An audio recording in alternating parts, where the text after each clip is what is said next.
حبايب قلبي، اخباركم ايه؟ وحشتني جدا جدا. تعالوا بقى فينا كده اوريكم احلى شويه رز بشعريه واحلى شويه بسله تاكل صوابعك وراهم. لاول مره تشوف القناه بتاعتنا يخش يشترك في القناه ويفعل الجرس عشان يوصل له كل جديد، عشان تعرفوا تعملوا الطريقه ديت بطريقه سهله وبسيطه جدا، وحاجة على قد ايدك ومش مكلفة جدا. عايزة تعرفي التفاصيل وعايزة تعرفي المقادير وعايزة تعرفي الوصفة، خش على قناة عائلة بسيطة جدا وانت تعرفي. ويا ريت ما تجريش الفيديو عشان يوصل لك كل جديد من فيديوهاتنا. انا بعمل لكم حاجات بسيطة واقتصادية على قد ايدك، بعمل كده وبعمل كده.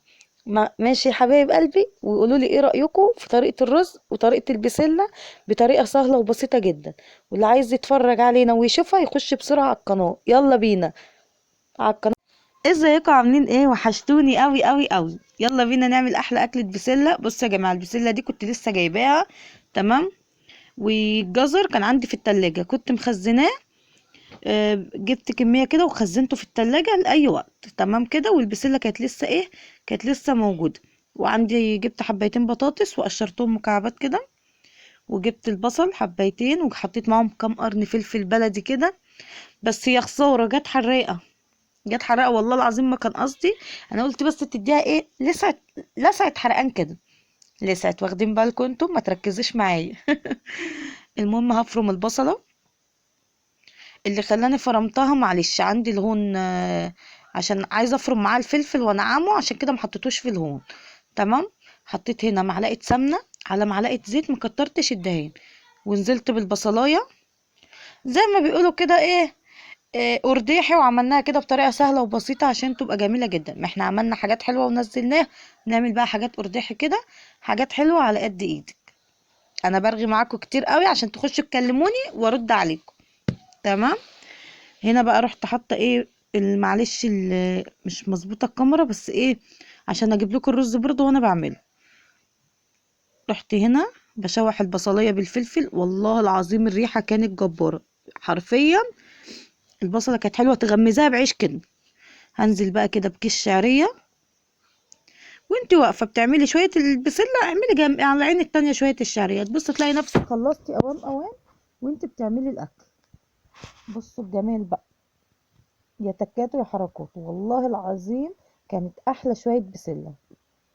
هفضل اشوح البصلايه كده مش تحمر معانا، ماشي؟ انا عايزاها تدبل معايا، بس ان هي ايه، تدبل من الدهان بتاعها وما تبقاش مصحصحه معاكي كده. تفضلي تشوحي كده، نقلب الشعريه مع بعض.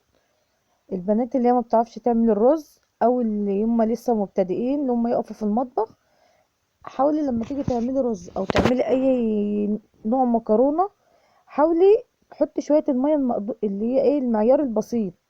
وانت ايديكي وهي بتقلب ليكي عين تشوفي سواء الرز محتاج ميه او المكرونه محتاجه ميه، تمام.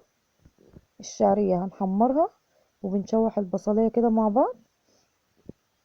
طبعا كان عندي قطه في التلاجة، طلعتها وهفرمها اهو، حطيتها معاكم في البصل. بصوا الجمال بقى، بصوا مخليها تخينه ازاي.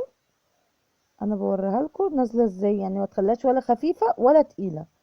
الطبيخ بالذات ما بيحبش الصلصه بتاعته تبقى صيصه كده وخفيفه، لازم الصلصه تبقى تخينه معاكي كده.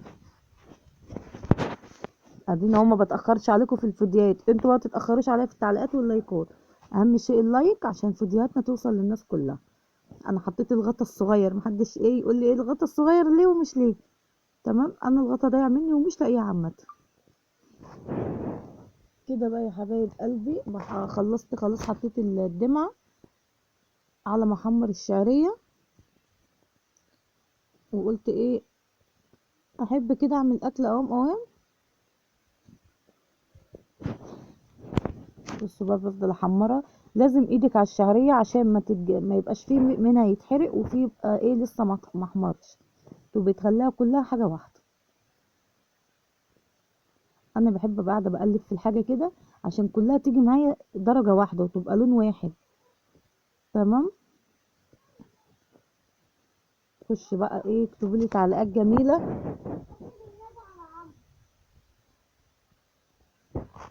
بصوا يا جماعة كده اتحمرت. ده محمد ابني بيكلمني. حطيت كده معلقه دجاج عشان الدجاج اللي انا جايباه دوت سايب، وكان في قطع كده ما بتتطحنش، فلما تحطيها مع السمنه وتشوحيها تبص تلاقيها دايبه معاك. عشان اللي يجي ياكل الرز ما تجيش معايا حته دجاجيه كده يقولك ايه، تبقى حادقه زياده عن اللزوم. انا حطيت هي معلقه زي ما وريتكم كده. هنزل بقى بالرز بتاع الرز، انا عارفه معياره ايه. وعايزه اقول لك حاجه، عشان كذا واحده تقول لي انت ما بتغسليش الرز. يا جماعه طالما الرز نضيف ما تغسلهوش. فايده الرز انت بتنزليها اصلا مع الغسيل. في رز نضيف ما يتغسلش، وفي رز لازم غصب اللي انت تغسليه. بس نصيحه من اختك كده، لو انتي مثلا عايزه الرز بتاعك يجي مفلفل وحلو كده ما تغسلهوش، بس اهم شيء يكون الرز بتاعك نضيف. يا جماعه انا كذا مره اطلع اقول المعلومه ديت وابص الاقي ناس ايه تقول لي انت تغسليش الرز. ما انا لازم ما اغسلوش عشان شايفاه نضيف. على فكره كلنا بنعمل الرز كده عندنا في البيت وانا في بيت جوزي بيعملوا كده. حطيت معلقه فلفل اسمر على كمون. الكمون بيدي طعم حلو للاكل. انا قاعده بدمج لكم الفيديو والعيال بتتخانق بره مع بعض، قاعدين بيزعقوا بره وانا هربانه منهم في اخر اوضه. بصي الصلصه عامله ازاي، جميله والله العظيم جميله، وحرفيا ريحتها كانت رايحه في حته تانية.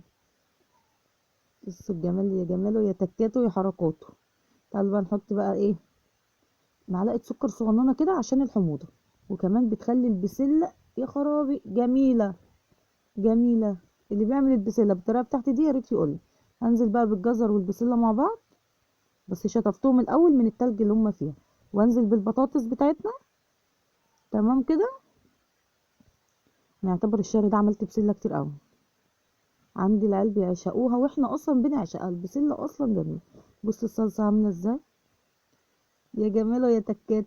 بصي ده انا بقيت اخد من الدمعه وعجباني، بقيت اخد بالمعلقه كده وادوقها. بص الجمال. يلا بقى نحط التوابل بتاعتنا. بصي حطيت معلقه دجاج، معلقه ملح، معلقه خلطه طبيخ. والله العظيم بجيب الخلطه دي جميله قوي. انزل بده كله كده واقلب بقى. قلب قلب قلب هتلاقي الريحه جميله. انا عارفه ان انا اتاخرت عليكم كتير قوي قوي قوي، بس ما تزعلوش، انا نزلت لكم بفيديوهات جميله. انا بغيب ومحدش يتوقعني بصراحه. بغيب واجي لكم بحاجات حلوه. وعلى فكره انتظروني كده ان شاء الله الايام اللي جايه في فيديوهات كتير هتبقى جميله وفيها حاجات كتير حلوه. انا ما بحبش اوعد عشان ما بضمنش الظروف، بس انا واثقه ان شاء الله هتنزل لكم حاجات حلوه باذن الله. مش هقول عليها عشان خاطر يا جماعة محدش يوعد حد بحاجة، عشان العمر ما يتضمنش او الوقت ما يتضمنش عامة. البني ادم نفسه ما يتضمنش. فانا هسيبها على الله وهفاجئكم ان شاء الله بحاجات كتير حلوة. تمام كده. تمام استنوني في فيديوهات كتير هتعجبكم قوي، وفيها مفاجأة ليا ومفاجأة لكريم. فايه اللي عايز يعرف يتابعني على القناة، وهيعرف ان شاء الله المفاجآت الحلوة بتاعتي.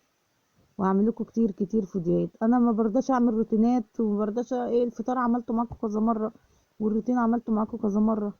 عشان هي الحياه بتاعتي هي. بقوم من النوم اودي العيال المدرسه، واجي من المدرسه اروح اجيبهم من المدرسه ونودي الدروس. بصوا بقى الجمال يا الجمال بقى بعد ما الرز استوى والبسله، شوفي شكل البسله حاجه كده تفتح نفسك. قومي يلا تشجعي واعملي بسرعه. بصوا الرز، والله لو ينفع امسكه بايديا كده كنت وريته. بس بصوا الجمال، الريحة كانت رايحة في حتة تانية تانية خالص خالص خالص. بصوا، اللي عايز يعمل الطريقة بتاعتي دي يخش على القناة بتاعتي بسرعة. ومع ألف سلامة يا حبايب قلبي ونورتوني.